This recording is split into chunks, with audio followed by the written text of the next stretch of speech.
पराक्रम, शौर्य, संप्रभुता के आगे शीश नमन करती है, क्योंकि भारत ही वो खूबसूरत देश है जहां पर आपको हर जाति, हर धर्म के लोग मिल जाते हैं। भारत ही वो खूबसूरत देश है जहां पर एकता है। भारत ही वो खूबसूरत देश है जहां विभिन्नता को हमने अपनाया है। भारत ही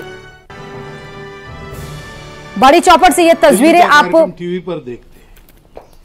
जैसे 22 जनवरी को एक वातावरण उत्पन्न हुआ, वैसा इस दिन भी वातावरण उत्पन्न होता है, परंतु वो एक दिन के लिए मर्यादित रहे ये अपेक्षित नहीं है, क्योंकि ये गणराज्य दिवस है।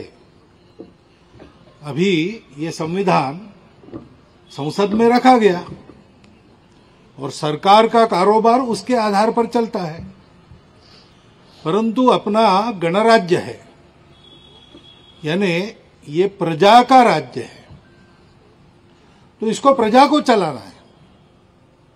सरकार की उसमें एक भूमिका है, सांसदों की उसमें एक भूमिका है।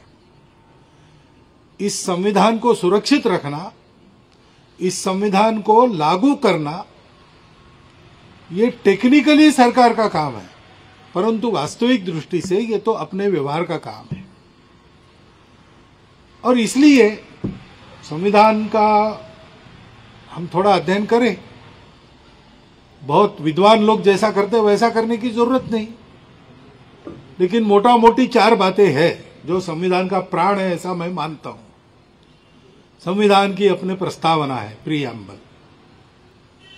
संविधान में नागरिक कर्तव्य दिए, संविधान में नागरिक हक अधिकार दिए, और संविधान में मार्गदर्शक तत्व दिए।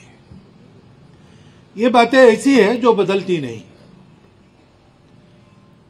सारी जो संविधान सभा की कार्रवाई हुई उसमें इन बातों पर पूरे संविधान सभा ने मिलकर निर्णय किया है।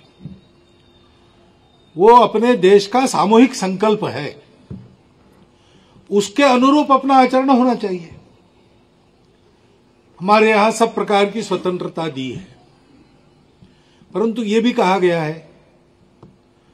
कि जैसे उस भाषण में बाबा साहब ने कहा कि आर्थिक और राजनीतिक स्वतंत्रता का प्रावधान संविधान में मैंने कर दिया है, परंतु ये स्वतंत्रता वास्तव में आनी है तो